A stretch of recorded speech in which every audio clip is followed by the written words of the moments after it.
ابن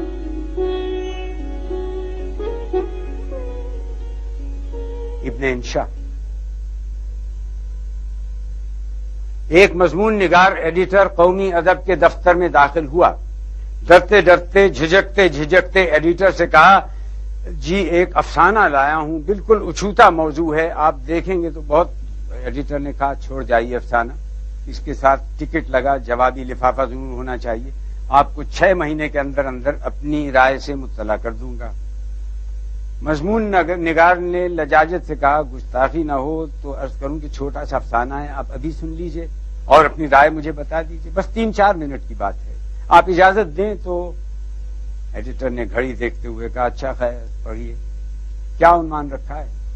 مضمون نگار نے کہا عنوان بہت اچھوتا رکھا ہے میں نے, کار خیر اس کا عنوان ہے, یوں بہادر اللہ دتا بھی اس کا عنوان ہو سکتا ہے. ایڈیٹر نے کہا اچھا پڑھیے. مضمون نگار نے پڑھنا شروع کیا. رات کے 3 بجے ہوں گے, ہر کوئی خواب خرگوش کے مزے لوٹ رہا تھا, کہیں کوئی روشنی نظر نہ آ رہی تھی. یکایک ایک اونچے مکان کی 4تھی منزل سے آگ کی لپٹیں اٹھیں, پھر کسی کے چلانے کی آواز آئی, آگ آگ بچاؤ بچاؤ. معلوم ہوتا تھا کہ کوئی لاپرواہ کرایہ دار انگیٹھی بجھائے بغیر سو گیا ہے. اس کی چنگاری کپڑوں پر پڑی, آگ بھڑک اٹھی. اب وہ شخص آگے آگے تھا اور آگ پیچھے پیچھے. دفعتاً آگ بجھانے والے کا انجن کا گھگھو سنائی دیا. فائر مین اللہ دتا جو منجلی عمر اور گٹھے ہوئے جسم کا, بڑی بڑی کالی مونچھوں والا, جہلم کی طرف کا سابق سپاہی تھا, دروازے کے سامنے رکا, تھوڑی دیر سوچتا رہا, پھر درراتا ہوا کمرے میں گھس گیا اور اس حواس باختہ شخص کو شعلوں میں سے نکال لایا. اب اس نے شست باندھ کر پانی کا تریڑا دیا اور آگ بجھ گئی. آگ بجھانے کے دستے کا جمعدار پیر اولاد بخش آگے بڑھا اور بولا آفرین ہے تیری بہادری پر, محکمے کو تجھ سے یہی توقع تھی. اس کے بعد مسکرا کر بولا ذرا دیکھنا تمہاری دہنی مونچھ جل رہی ہے. بہادر اللہ دتا بھی مسکرایا اور پانی کا ایک تریڑا اپنی دہنی مونچھ پر دیا. دور مشرق میں سفیدہ سحری نمودار ہو رہا تھا. ایڈیٹر نے کہا افسانہ برا نہیں, لیکن بعض جگہ نظر ثانی کی ضرورت پڑے گی. ذرا شروع سے پڑھیے, دیکھیں اس کا کیا ہو سکتا ہے. مضمون نگار نے کہا سنیے. رات کے 3 بجے ہوں گے, ہر کوئی خواب خرگوش کے مزے لوٹ رہا تھا. ایڈیٹر نے سر ہلاتے ہوئے کہا یہ نہیں چلے گا. ہر کوئی کا مطلب ہے پولیس والے بھی سو رہے تھے, یعنی اپنی ڈیوٹی سے غافل تھے. نہ ٹھیک نہیں, لوگ سمجھیں گے اس ملک میں چوکی پہرے کا انتظام ٹھیک نہیں. اسے بدل کر یوں کر دیجئے, رات کے 3 بجے ہوں گے, کوئی آدمی خواب خرگوش کے مزے نہیں لوٹ رہا تھا. مضمون نگار نے احتجاجی لہجے میں کہا یہ کیسے ہو سکتا ہے, رات کا منظر ہے, ایسے میں لوگ سو ہی رہے ہوتے ہیں. ایڈیٹر نے کہا یا پھر یوں لکھ دیجئے کہ شہر میں ہر کوئی خواب خرگوش کے مزے لوٹ رہا تھا لیکن ہوشیار اور چوکس تھا.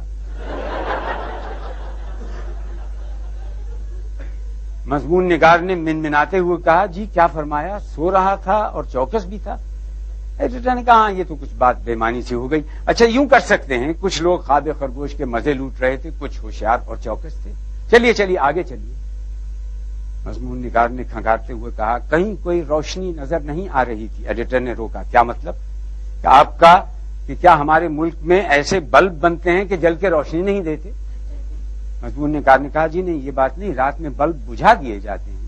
ایڈیٹر نے کہا عزیز من, سب لوگ اتنے سمجھدار نہیں ہوتے کہ یہ نقطہ سمجھ جائیں. بہت سے تو یہ سمجھیں گے کہ ہمارے یہاں بلب ناقص بنتے ہیں. میری مانو تو اسے کاٹ ہی دو, اگر بلب جل نہیں رہے تھے تو ان کے ذکر سے فائدہ. مضمون نگار نے کسمساتے ہوئے لہجے میں پڑھا یکایک ایک اونچے مکان کی 4تھی منزل سے آگ کی لپٹیں اٹھیں, پھر کسی کو چلانے کی آواز آئی, آگ آگ بچاؤ بچاؤ. ایڈیٹر نے پھر ٹوکا گویا بھگدڑ مچ گئی. گویا ہم اپنے پرچے میں اس بات کو شہرت دیں کہ ہمارے عوام میں ذرا سی بات پر بھگدڑ مچ جاتی ہے, یعنی وہ اوسان کھو بیٹھتے ہیں. نہیں صاحب یہ نہیں چلے گا, یہ قومی ادب کا دفتر ہے, سرخ سویرا کا نہیں. مضمون نگار نے کہا جی یہ تو محض ایک افسانہ ہے, ایک تخلیقی کوشش ہے, بس میں آگ کا منظر بیان کر رہا تھا. ایڈیٹر نے کہا آپ اس میں ایک مطمئن مزاج اور اپنے فرائض سے باخبر شہری کی بجائے ایک ایسا کردار لاتے ہیں جس کے محض ذرا سی بات پر محض مکان کو آگ لگ جانے سے ہاتھ پاؤں پھول جاتے ہیں. میں آپ کی جگہ ہوتا تو بچاؤ بچاؤ کی بجائے اس کردار سے کوئی ایسی بات کہلواتا جو قومی تقاضوں کے زیادہ مطابق ہوتی. مثلا اجی ایسی آگیں بہت دیکھی ہیں, ابھی بجھا دیں گے. بلکہ اس کو کہنا چاہیے تھا آگ واگ کچھ بھی نہیں, تخریب پسندوں کا پروپیگنڈا ہے.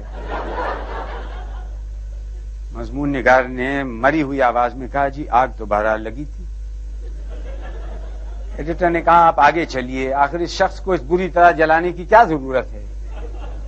مضمون نگار نے آگے پڑھتے ہوئے کہا معلوم ہوتا تھا کہ کوئی لاپرواہ کرایہ دار انگیٹھی بجھائے بغیر سو گیا تھا, اس کی چنگاری کپڑوں پر پڑی اور وہ بھڑک اٹھی. ایڈیٹر کرسی سے اچھل پڑا. یہ آپ نے کیا لکھ دیا کہ یہ شخص مذکور انگیٹھی بجھائے بغیر سو گیا؟ آپ ہمارے پڑھنے والوں کے سامنے ایک غلط مثال پیش کرنا چاہتے ہیں تاکہ وہ بھی ایسی غفلت کریں؟ نہیں, آپ اس میں سے انگیٹھی کا ذکر بالکل اڑا دیجئے. آگ کے ذکر کی بھی ضرورت نہ رہے گی, نہ رہے بانس نہ بجے گی بانسری. اچھا اب آگے پڑھو اور بیچ کا حصہ چھوڑ کر سیدھے فائر مین کے کردار پر آ جاؤ. مضمون نگار نے پڑھا. دروازے کے سامنے وہ شخص رکا, تھوڑی دیر سوچتا رہا. ایڈیٹر بولا سوچتا رہا؟ نہیں, فائر مین کو سوچتے مت دکھائیے, اس کا کام تو بس آگ بجھانا ہے. مضمون نگار نے کہا اس سے کہانی میں زور پیدا ہوتا ہے. ایڈیٹر بولے کہانی میں زور پیدا ہو گیا تو کیا, اس سے فائر مین کی کمزوری تو ظاہر ہوتی ہے. اور پھر دوسری بات یہ ہے کہ جب ہم نے آگ کا ذکر حذف کر دیا ہے تو فائر مین کے ذکر کی کیا حاجت ہے. تو مضمون نگار نے کہا پھر فائر مین اللہ دتا اور جمعدار اولاد بخش کے مکالمے کا موقع کیسے پیدا ہوگا؟ ایڈیٹر نے کہا یہ مکالمے تو آپ ان کے دفتر میں بھی دکھا سکتے ہیں. مضمون نگار نے پڑھا. آگ بجھانے والے دستے کا جمعدار پیر اولاد بخش آگے بڑھا اور بولا آفرین ہے تیری بہادری پر, محکمے کو تجھ سے یہی توقع تھی. اس کے بعد مسکرا کر بولا ذرا دیکھنا تمہاری دہنی مونچھ جل رہی ہے. بہادر اللہ دتا بھی مسکرا دیا اور پانی کا ایک تریڑا دہنی مونچھ پر دیا. دور افق پر سفیدہ سحری نمودار ہو رہا تھا. ایڈیٹر نے اعتراض کیا یہ جلتی ہوئی مونچھ کا ذکر بہت ضروری ہے. مضمون نگار نے کہا جی میں نے اپنے افسانے میں مزاح پیدا کرنے کے لیے یہ فقرہ ڈالا تھا. اپنے فرض کی ادائیگی میں اس شخص کو ایسا انہماک میں دکھایا گیا ہے کہ اسے اپنی مونچھ کے جلنے تک کی خبر نہیں ہوئی. ایڈیٹر نے کہا میری مانیے تو آپ اس ذکر کو خارج ہی رکھیے. جب مکان کو آگ نہیں لگی تو مونچھ کو لگانے کی کیا ضرورت ہے.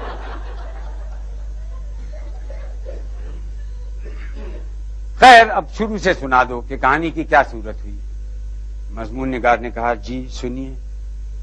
رات کے 3 بجے ہوں گے. کچھ لوگ خواب خرگوش کے مزے لوٹ رہے تھے, کچھ ہوشیار اور چوکس تھے.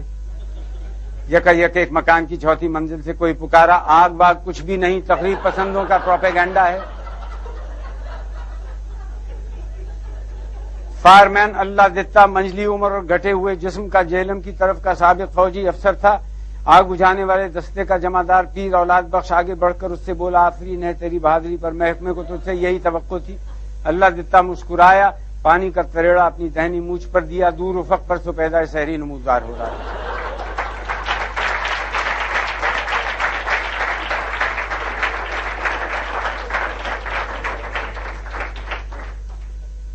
ایڈیٹر نے کہا اب بات بنی نا, اب افسانہ بے نقص ہے اور ماہنامہ قومی ادب اسے آب و تاب سے چھاپے گا.